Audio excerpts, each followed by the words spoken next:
سے ترکی اور شام میں زلزلہ آیا ہے، اس کے بارے میں سن کر ہر شخص کانپ اٹھا ہے، اور جیسے جیسے وقت گزرتا جا رہا ہے اس زلزلے کے نتیجے میں ہولناک داستانیں سامنے آ رہی ہیں اور ہر کوئی اس تباہی سے پناہ مانگ رہا ہے۔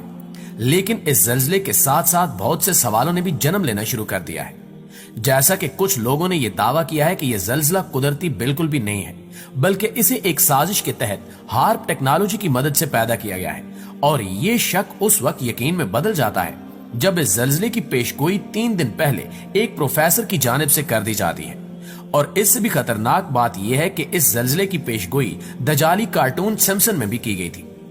ان سب باتوں کے بعد یہ سوال پیدا ہوتا ہے کہ کیا یہ واقعی سازش تھی یا کچھ اور؟ آج کی ویڈیو میں ہم اسی متعلق بات کریں گے، لہٰذا بات کو مکمل طور پر سمجھنے کے لیے ویڈیو کو آخر تک ضرور دیکھیے گا۔ ناظرین گرامی، سب سے پہلے آپ کو واضح کرتے چلیں کہ یہ زلزلہ ترکی اور شام میں حالیہ تاریخ کا سب سے بڑا زلزلہ ہے۔ اب تک کی اطلاعات کے مطابق دونوں ممالک میں کم و بیش 5600 سے زائد عمارتوں کو نقصان پہنچا ہے، جبکہ ہلاکتوں کی تعداد 4500 سے تجاوز کر گئی ہے۔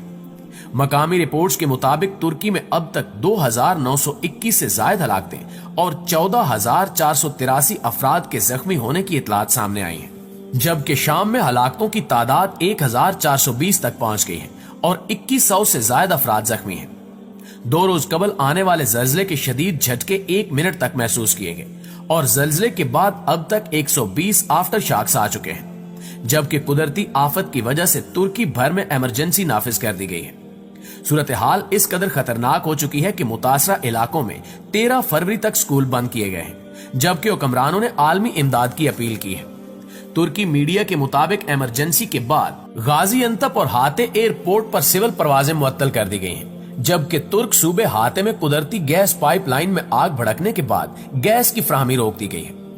ریکٹر سکیل پر زلزلے کی شدت 8.7 ریکارڈ کی گئی، جس کا مرکز 23 کلومیٹر جنوب میں تھا اور اس کی گہرائی 9.17 کلومیٹر تھی۔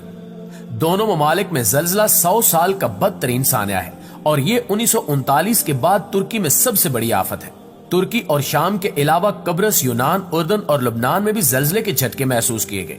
تاہم ان ممالک سے کسی جانی نقصان کی اطلاع نہیں ملی۔ ناظرین گرامی، آپ سب کو حیران کن بات بتاتے چلیں کہ موسمیات اور زلزلے سے متعلق ریسرچ کرنے والے ایک ماہر نے سوشل میڈیا پر 3 فروری کو پیشگوئی کر دی تھی کہ ترکی اور شام کسی بھی وقت تباہ کن زلزلے کی لپیٹ میں آ سکتے ہیں۔ بارش اور طوفان سے تو پیشگی آگاہ کیا جا سکتا ہے، لیکن زلزلے کے بارے میں پیشگوئی کرنا تقریباً ناممکن ہے۔ لیکن حیران کن طور پر سوشل میڈیا پر 3 روز قبل کی گئی زلزلے کی پیشگوئی درست ثابت ہو گئی ہے۔ غیر ملکی میڈیا کے مطابق نیدرلینڈ سے تعلق رکھنے والے ایک تحقیقار فرینک ہوگر بیٹس نے سوشل میڈیا پر اپنی ٹویٹ میں کچھ روز پہلے ہی اس خطے میں بڑے زلزلے کی پیشگوئی کر دی تھی۔ فرینک ہوگر بیٹس نے 3 فروری کو ایک ٹویٹ کیا، جس میں انہوں نے بتایا کہ جلد یا بدیر 4 سے 6 فروری کے درمیان جنوب وسطی ترکی، اردن، شام اور لبنان میں 7.5 شدت کا زلزلہ آئے گا، یعنی جانی اور مالی نقصان کے اعتبار سے یہ کافی خطرناک زلزلہ ثابت ہوگا۔ ان کی زلزلے سے متعلق پیشگوئی 3 روز بعد ہی سچ ثابت ہو گئی۔ اس پیشگوئی کے پورے ہوتے ہی ہر طرف ہلچل مچ چکی ہے، اور پوری دنیا یہ سوچنے پر مجبور ہے کہ آخر اس شخص کو کس نے بتایا کہ ان قریب زلزلہ آئے گا۔ اس حوالے سے بہت سے لوگوں کے نظریات سامنے آ رہے ہیں، جیسا کہ کچھ لوگوں کا کہنا ہے کہ اس شخص کا تعلق خفیہ تنظیم ایلومیناتی سے ہے۔ ایلومیناتی سیکرٹ سماج اتنا سرگرم ہے کہ دنیا کی بڑی شخصیات کو قتل کرنا اور مختلف ممالک میں حملے کرا کر جنگیں کروانا بھی اسی ایلومیناتی سماج کا کام ہے، اور یہ کام یہ سماج صدیوں سے کر رہا ہے، اور بدقسمتی سے ابھی تک اس سماج پر کسی نے ہاتھ نہیں ڈالا اور نہ ہی کوئی ان کے خلاف قدم اٹھانے کا سوچ سکتا ہے، کیونکہ یہ اتنے طاقتور ہیں کہ جب بھی کوئی شخصیت ان کے خلاف بولنے کی ہمت کرتی ہے تو اسے موت کے گھاٹ اتار دیا جاتا ہے۔ جب امریکی صدر جان ایف کینیڈی کو قتل کیا گیا تھا تو سب سے پہلے امریکی میڈیا میں یہ کہا گیا تھا کہ ایلومیناتی سیکرٹ سوسائٹی نے انہیں قتل کرایا ہے، جبکہ عالمی میڈیا نے یہ خبر بھی چلائی تھی کہ 9/11 بھی ایلومیناتی سوسائٹی کی سازش کی وجہ سے برپا ہوا تھا۔ 9/11 حادثے کی وجہ سے ہزاروں انسان ہلاک ہوئے تھے، اور اس کے بعد امریکہ نے اسی سانحے کی وجہ سے افغانستان اور دنیا کے کچھ مسلم ممالک کی اینٹ سے اینٹ بجا دی تھی، اور اس واقعے کی وجہ سے لاکھوں انسان بے قصور مارے گئے تھے۔